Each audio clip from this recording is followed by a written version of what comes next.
June 2nd, 1991.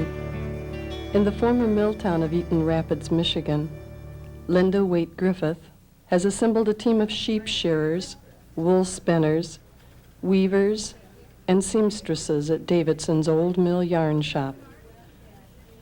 Their goal is to produce a man's coat from the wool on these sheep in one day.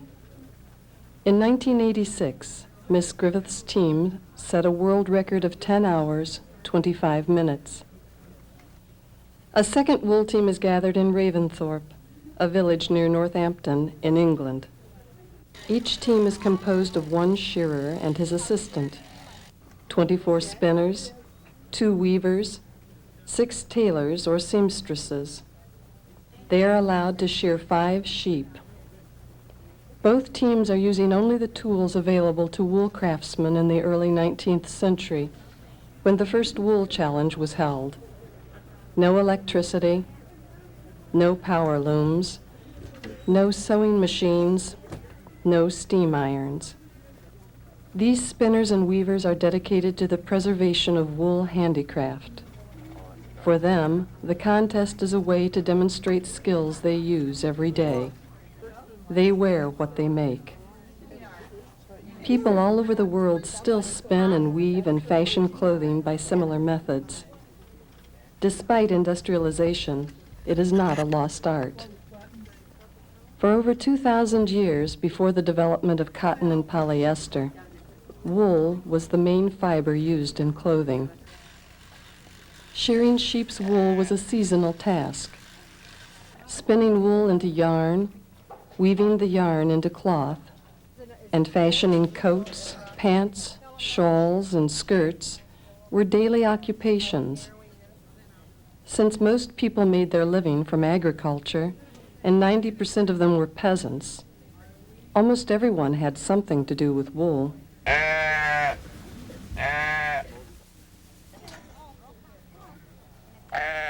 Wool is sheared or cut off a sheep usually once a year, in the late fall or in the spring, usually before lambs are born. The lambs are shorn for their softer wool when they are 3 to 4 months old. The wool grows back within a few weeks. Different breeds of sheep yield fine, medium, or coarse wool. Fine wool is used for suits. The Jacobs breed of sheep used for this contest yields some medium staple wool, which is used mostly for sweaters.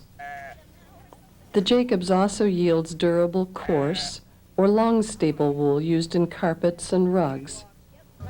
Cotswold sheep, also sheared here, produce a long staple wool. Techniques of shearing differ from country to country and region to region. Dwayne Tyrrell, a champion shearer from Charlotte, uses an Australian method. There are several different ways that people shear sheep, but this Australian method is the most common. You set the sheep down on its rump with all the feet sticking out. This is really a good way of handling sheep because when they're in that position they can't really do anything. You do a lot of the holding of the animal actually with your legs and your feet, and that way your hands are free to shear. And the procedure is you start with the belly and take the belly wool off, and then you work up the neck, and you also clean up around the dock of the sheep, and then you roll it up on its side and do along the back, and then you roll it back up on the rump and do the final side. It's the kind of technique it takes a lot of practice. It may not look that difficult, but it really is hard to do it well and do it fast. Each part of the body yields a different length and quality of staple. A sheep shearer can remove the fleece from about 100 animals a day, although some men have been known to shear twice as many. The mechanical shears are powered by a crank connected with gears and rods. This one was found in an old garage wrapped in a newspaper from the 1920s. Most shearing in the past was done with simple hand shears. Most sheep produce about 8 pounds of wool. Half of the weight comes from dirt and from lanolin. Lanolin is the body grease that permeates a sheep's coat. Lanolin is used as a base for hand creams. Spinning wool softens the hands instead of making calluses. Usually the wool fleece is washed with hot water and detergent before spinning. Today, in the interest of speed, the wool is spun and woven before washing. Usually a man's suit or a knitted sweater will use about 2 pounds of wool. The coat made today will weigh just over 3 pounds. The next step in preparing the wool is carding. The cards are like heavy combs. They get dirt and trash out of the wool and stretch the fibers in parallel fashion. Wool fibers are not very strong when pulled individually or in parallel. Twisting them together multiplies their strength dramatically. As they are twisted, the fibers are stretched thin and smooth between the fingers. When the fiber is released, it coils up naturally, so it can be wound on a spool called a bobbin.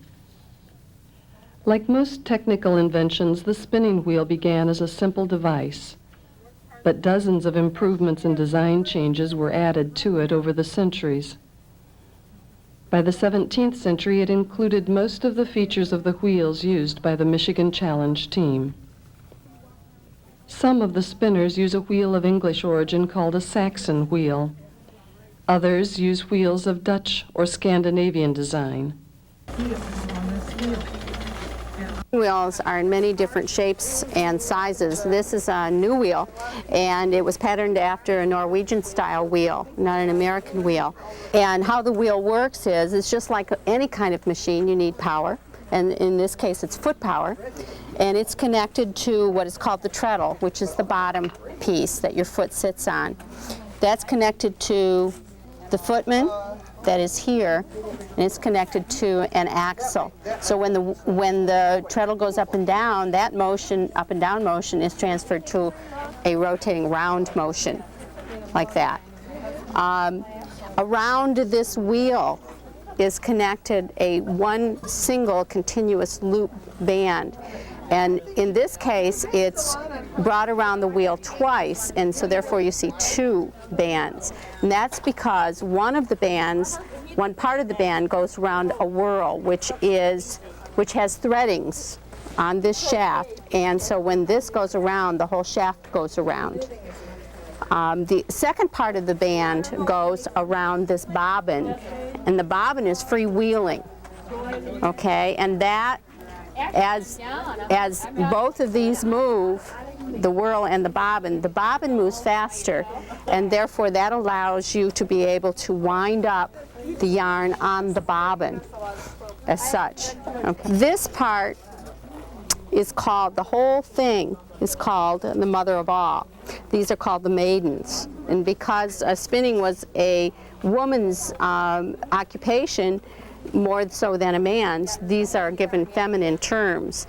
And these little hooks here allow you to wind up the bobbin at different parts, so that if I put the yarn across this hook, it'll wind up here.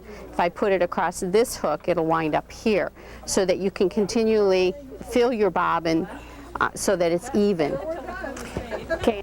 Wool has a barb on it, and so I don't have to tie knots at all to get it started. If I lay this over the top and start the wheel spinning, it will catch itself, so that the wool that's on this bobbin that I've been spinning is one continuous piece. What I do is I pinch it, pull this part back, and let go, and you can see that it will, and then as we talked about the wheel, how it works, it will wind up the bobbin for you. So I'm holding it, stretching it out, and how far I stretch it will depend on how thick or thin I want the yarn. I can make it very, very, very, very fine, okay, or I could make it very chunky. what a good spinner does is learns how fast to treadle the wheel and how fast to work their hands, so that your hands and your feet are working together. And you have to be able to not think about how fast your feet are going in comparison to how fast your hands are going. And so most people, when they first start to learn to spin rope. Rope rubber bands is about what it is. The lengthwise threads or warp threads used on a loom have to be strong to withstand the stress of weaving. Plying the threads or spinning two threads together produces the necessary strength. Spinning is a slow, tedious process. Sitting in one position, pulling on the fiber and treadling for long periods of time makes people stiff and sore. Spinning together in groups relieves boredom and fatigue. As bobbins fill up, they are collected, and the spun yarn is measured out on this warping mill. 5-yard lengths of yarn are then transferred to a loom. The loom is another mechanism that evolved from simple origins. The looms used for this competition are called jack looms. They are very similar to looms used in colonial times. They produce fabric up to 36 inches wide. The job of the weaver is to take the yarn after it's been spun. It's taken off the sheet, the spinners spin it, and my job is to turn it then into cloth.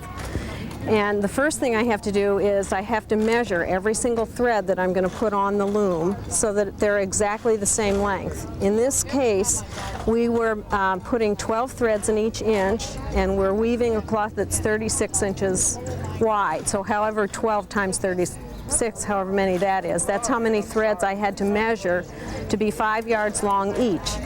In addition to just measuring them, you have to make sure that you keep them in exactly the same order that you measured them in, or you'll end up with a terrible tangle on the loom. So there's a very specific process of making a cross as you wind and measure the threads that will maintain the order that you're measuring them in. Then they're brought to the loom, put on the back beam, which is at the back of this loom, and then one by one the threads are brought through an eye. After every one of the threads is put in there, then each thread has to be brought through one of the slots in this comb. It's called a reed.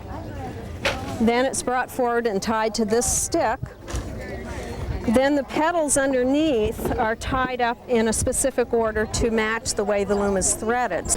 So the petals are tied up, and when you push on a petal, 1 or 2 or 3 of the harnesses raise, and that raises a certain number of the threads up.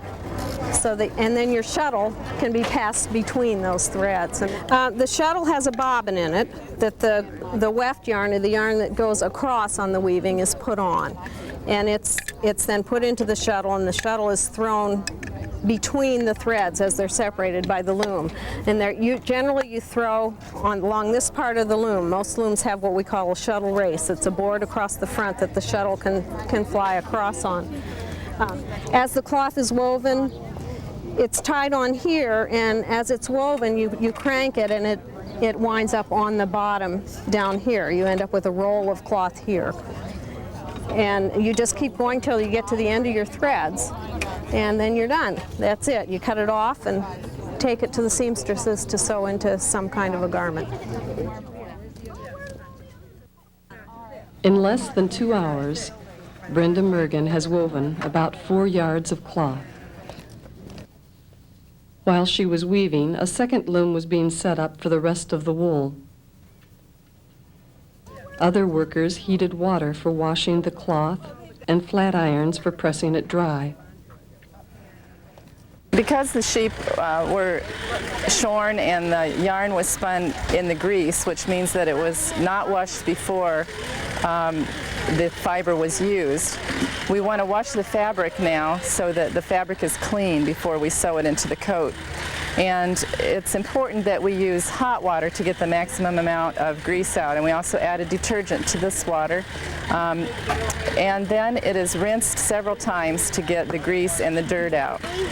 Now, it's important with wool not to shock the wool, and that's why the waters were slowly cooled instead of going straight from a hot water to a cold water.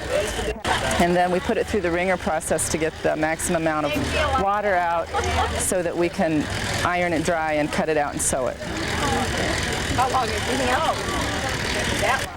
Laid on a broad table, the clean cloth is covered with absorbent cotton towels and ironed with flat irons to get it dry. Now the woolen cloth is ready for tailoring. The pattern pieces are cut and sewn by hand. The tailor in the group has spun special linen sewing threads ahead of time, as was done in the original challenge in 1811. Also, as in 1811, the seamstresses sew a back stitch or double stitch, 5 to the inch. Sewing is a slow process, one usually spent among friends in conversation in peasant households or tailors' shops. Making clothes from wool involved many steps and many skills. Although some skills, such as sheep shearing, tailoring, and weaving, were often carried out by specialists, everyone in the family could participate in some way. It was more than just a handicraft or an industry. It was an important part of domestic life for most Europeans and was equally important for their American descendants.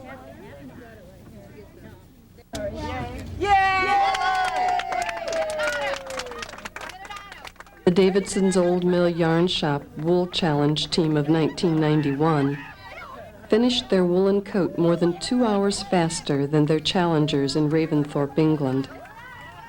They beat their own world record, established in 1986, by 1 minute.